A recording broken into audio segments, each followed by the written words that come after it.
ഇന്നത്തെ എൻ്റെ recipe chicken കൊണ്ടൊരു തോരനാണ്. ചിക്കൻ തോരൻ ഈസി റെസിപ്പിയാണ്, ടേസ്റ്റിയാണ്. അത് എങ്ങനെയാണ് ഉണ്ടാക്കുന്നതെന്ന് നമുക്ക് നോക്കാം.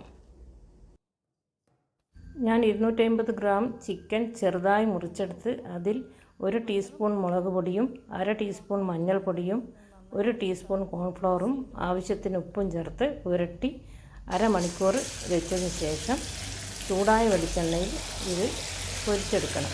വെളിച്ചെണ്ണയാണ് എടുക്കേണ്ടത്. തോരന് വെളിച്ചെണ്ണയാണ് ടേസ്റ്റ്. സാധാരണ സൺഫ്ലവർ ഓയിലൊന്നും ടേസ്റ്റ് ഉണ്ടാവില്ല. വെളിച്ചെണ്ണ ചേർത്ത് പൊരിച്ചെടുക്കണം.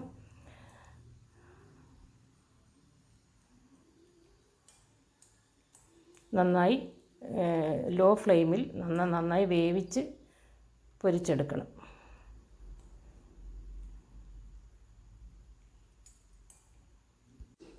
ചിക്കൻ പൊരിച്ച് ബാക്കി വന്ന എണ്ണയിൽ നിന്ന് കുറേ ഭാഗം മാറ്റി വെക്കണം. എന്നിട്ട് അതിൽ 1 ടേബിൾ സ്പൂൺ ഓയിൽ മാത്രം അതിൽ ചീനച്ചട്ടിയിൽ ബാക്കി വെച്ച് അതിൽ വേണം നമ്മൾ 1 കപ്പ് തേങ്ങ ചേർത്ത് വറുത്തെടുക്കാൻ. ഇത് നന്നായി ഇളക്കി വറുത്ത് ചുവക്കെ വറുക്കണം.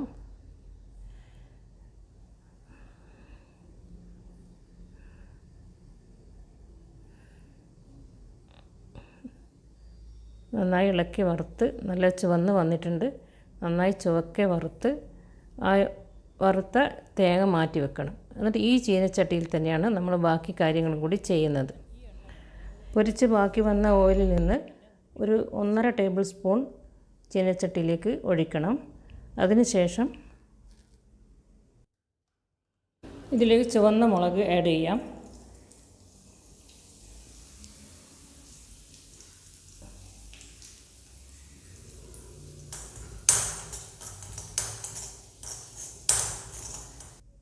കറിവേപ്പില ചേർക്കണം. 2-3 തണ്ട് കറിവേപ്പില ചേർത്ത് ഇളക്കുക. എന്നിട്ട് അതിനുശേഷം അതിൽ ഒരു ഉള്ളി മുറിച്ചത് ചെറുതായി മുറിച്ചതും ചേർക്കണം. എന്നിട്ട് നന്നായിട്ട് ഇളക്കണം. പച്ചമുളക്,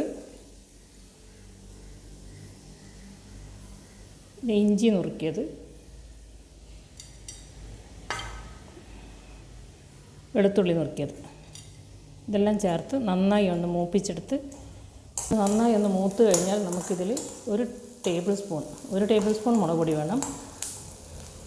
1 ടേബിൾ സ്പൂൺ മുളക് പൊടിയും പിന്നെ ആവശ്യത്തിന് ഉപ്പും ചേർക്കണം. അതും കൂടി ചേർത്ത് നന്നായി ഒന്ന് മിക്സ് ചെയ്ത് നമുക്ക് തേങ്ങ വറുത്തതും ചിക്കൻ പൊരിച്ചെടുത്തതും ചേർത്ത് മിക്സ് ചെയ്തെടുക്കാം. പൊരിച്ച് വെച്ച ചിക്കൻ ചേർക്കാം.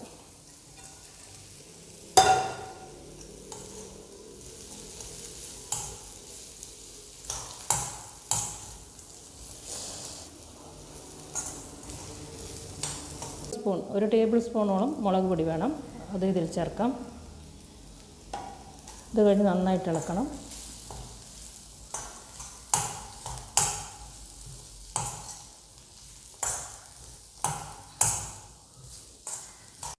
ഇതിൽ വറുത്ത തേങ്ങയും ചേർത്ത് നന്നായിട്ട് ഇളക്കി ചേർക്കണം. നന്നായി ഇളക്കി ഒരു 1-2 മിനിറ്റ് അടുപ്പിൽ വെച്ച് ഇളക്കി യോജിപ്പിച്ചതിന് ശേഷം നമുക്കിത് അടുപ്പിൽ നിന്ന് മാറ്റാം. ഇത് നെയ്ച്ചോറിൻ്റെ കൂടെയോ ചോറിൻ്റെ കൂടെയോ ചപ്പാത്തിയുടെ കൂടെയോ സൈഡായിട്ട് കഴിക്കാം, അല്ലെങ്കിൽ വെറുതെ കഴിക്കാം. ഈസി റെസിപ്പിയാണ്. എല്ലാവരും ഇത് ട്രൈ ചെയ്യണം. പെട്ടെന്ന് ഉണ്ടാക്കാൻ പറ്റും. പിന്നെ ഇതിലേക്ക് നമ്മൾ സോസും കൂടി ചേർത്ത് സെർവ് ചെയ്യുകയാണെങ്കിൽ നല്ല ടേസ്റ്റായിരിക്കും. എല്ലാവരും ചെയ്ത് നോക്കണം.